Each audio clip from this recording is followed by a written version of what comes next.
அனைவரும் வாழ்க. அண்மையில் ஆயுத பூஜை முடிந்ததல்லவா? இந்த ஆயுத பூஜை என்ற சொல்லில் ஒரு வடமொழி கலப்பு இருக்கிறது. சில விழியங்களுக்கு முன் நான் இந்த சொல்லை பயன்படுத்தாமல் வினைகலன் வியன் விழா என்று பயன்படுத்துங்கள் என்று கூறியிருந்தேன். இந்த சொல்லுடைய பொருளை பல நபர்கள் கருத்தீட்டில் என்ன என்று கேட்டிருந்தார்கள். அதை சொல்லுவதுதான் இந்த விழியம்.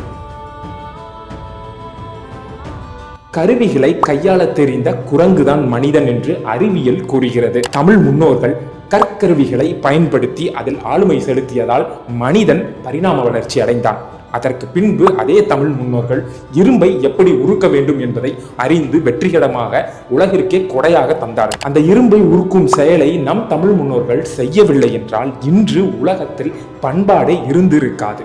அதனால் நம் தமிழ் முன்னோர்கள் இரும்பு மனிதர்கள் என்று நாம் பெருமையாக சொல்லிக் கொள்ளலாம். அதனால் அந்த காலத்தில் வாழ்ந்த நம் தமிழ் முன்னவர்கள் வாள்களையும் இரும்பு பொருள்களையும் மதிப்புக்குரிய தக்கதாக கருதி அதற்கு ஒரு விழாவாகவே கொண்டாடி இருக்கிறார்கள். இதை பல சங்ககால பாடல்கள் கூறுகிறது. அந்த வாள்களை எல்லாம் எடுத்து கொற்றவைக்கு படைத்து அதை ஒரு பெருவிழாவாக கொண்டாடி இருக்கிறார்கள். இதை வாளுடை நாள் என்றும் கூறலாம், கொற்றவைக்கான சிறப்பான நாள் என்றும் நாம் கூறலாம். இப்படியே நாம் வரலாறை கணக்கிட்டு கொண்டிருந்தோம் என்றால் அந்த விழா என்றுமே எங்குமே கலப்பே ஆகாமல் செம்மையான முழுமையான தமிழர் விழா. இப்பொழுது நம்மிடம் வாள்கள் இல்லை, அதனால் வினைகலன் வினை விழா என்று குறிப்பிட்டு இருக்கிறார்கள். அதாவது வினைகலன் என்றால் வினை என்றால் செயல், கலன் என்றால் பொருள்கள். நாம் செய்யும் செயல்களுக்கு பயன்படுத்தும் பொருள்களை வியந்து பார்க்கும் விழா என்று பெயர் வைத்திருக்கிறார்கள். இப்பொழுது நாம் நம்மளுடைய வண்டிகளையும் நாம் பயன்படுத்தும் பொருள்களையும் அதனால்தான் மதிப்பு கொடுத்து அந்த விழாவில் பயன்படுத்துகிறோம்.